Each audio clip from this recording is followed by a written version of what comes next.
Yeah? Yeah. Right, well, my number one then is Forza Motorsport 5, a.k.a. Forza Motorsport 5. I don't know where the T came from, but that's what They say it in Italy, isn't it? Is that right? Yeah. What is Forza? What does it mean? It's what you say, like, it means, like, you know, in French you say, like, allez. Like, allez le bleu. Right. Like, come on. Like, let's go. Oh, right. Yeah, so Forza Azzurri means, I think, you mean come on the blues in football. So, yeah, Forza Motorsport's like Forza Motorsport. I don't know, I think they just wanted something that sounded Italian, so it sounded like Gran Turismo. All right, okay, I didn't realise it was called Forza. There you go, but, fucking bringing their knowledge for once. It's probably wrong. Yeah, I'll go and look that up. Anyway, Forza Motorsport 5 on the Xbox One. This is not, to my disappointment, I knew it wasn't, but it's not Forza Horizon. I loved Forza Horizon so much. So it was kind of, if your introduction to the series was Forza Horizon, this is not that, so be aware. I still remember when I turned on Forza Motorsport 4 for the first time and was treated to an introduction by Jeremy Clarkson, and I recoiled in horror. I still remember what he said. You and I are a dying breed, or something to that note. And I was just like, I recoiled in horror. And anyway, basically, to cut a long story short, the Top Gear guys, all three of them are involved in Forza 5, so you'll hear them constantly throughout the game, and some of them you can't skip. So I hope you like Top Gear. I don't. There's been a lot of talk about how much of a smaller package this is than Forza 4, and it is.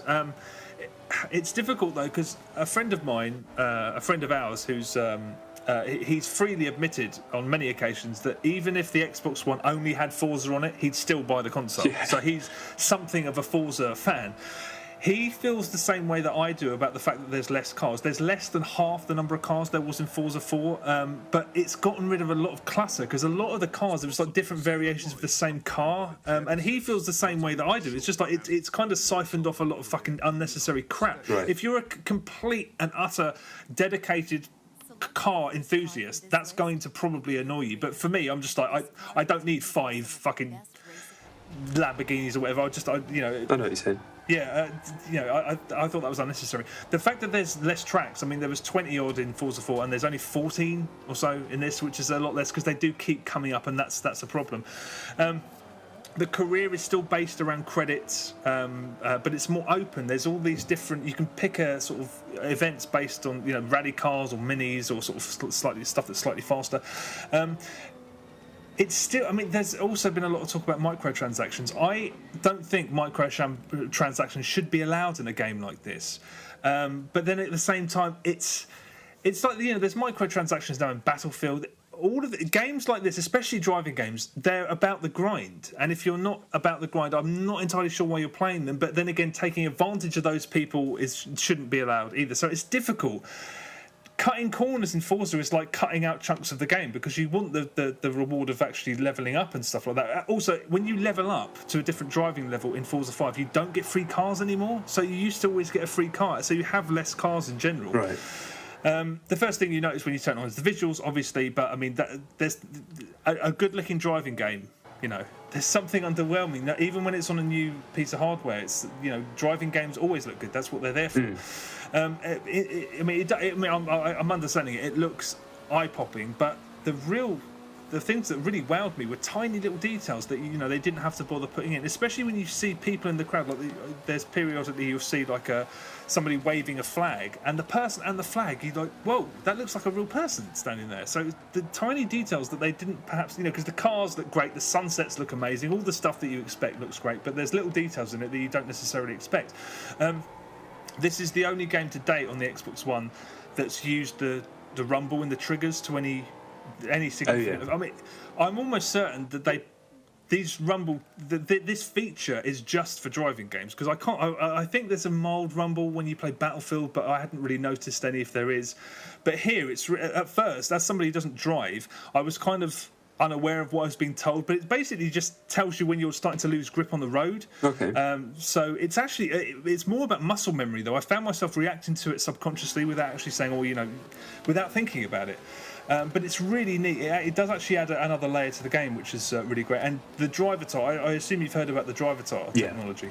That's really great. I like to think that it's going to influence driving games from here on out, because it's so much better, the fact that you've got this sort of approximation of people you know driving around with you constantly. You increase your earnings if you pick harder. There's no AI, so if you every time you go into a race, you can have harder driver tars. But you want to be with your friends most of the time, and it is a little bit weird because sometimes they make really bizarre mistakes that you are certain they would never have done in real life. Right. Which say that's curious. I'd like to know how it works. Whether they just take specific things that have happened to you in specific races and then put them up onto the cloud. I'm not entirely sure how it works. It is amazing though, because I'll speak to friends and they'll be like, "You fucker, you pipped me, you ran me off the road at the end and then just took me in." So you're racing with people even when you're not playing the game, which is really, really quite amazing. And I was saying to a friend, "How do you keep taking that corner so well on that track?" And it's great. This should be in all racing games going forward. It doesn't feel like something that's specific to one edition of Forza. Hopefully, it's going to sort of appear in other games in some form as well. There's still no weather. There's no rain either. As good as the most recent F1 game, driving on the wet it felt like they were starting to master that system. And there's nothing. You don't drive at night or anything. It's always sunny. It's always nice looking. So it just feels But Forza's a really, really great game. It's really accessible and really, really. There's something pleasing. I mean, its relationship to cars or its treatment of cars, especially when you're sort of going in that first-person sort of mode, looking around the interior of a car. It's pornographic, really. But there's something about the sort of the tone of it. It's just accessible. It's nice. It's like a Sunday afternoon drive, I guess. I don't drive, but it's highly recommended. I think the less tracks is a problem, but the less cars wasn't really a problem for me. And it is, if you want to show off your Xbox One, it's up there with Rise as a hell of a good looking game, and it's still fun. I mean, the played sim online, really good. What do you want?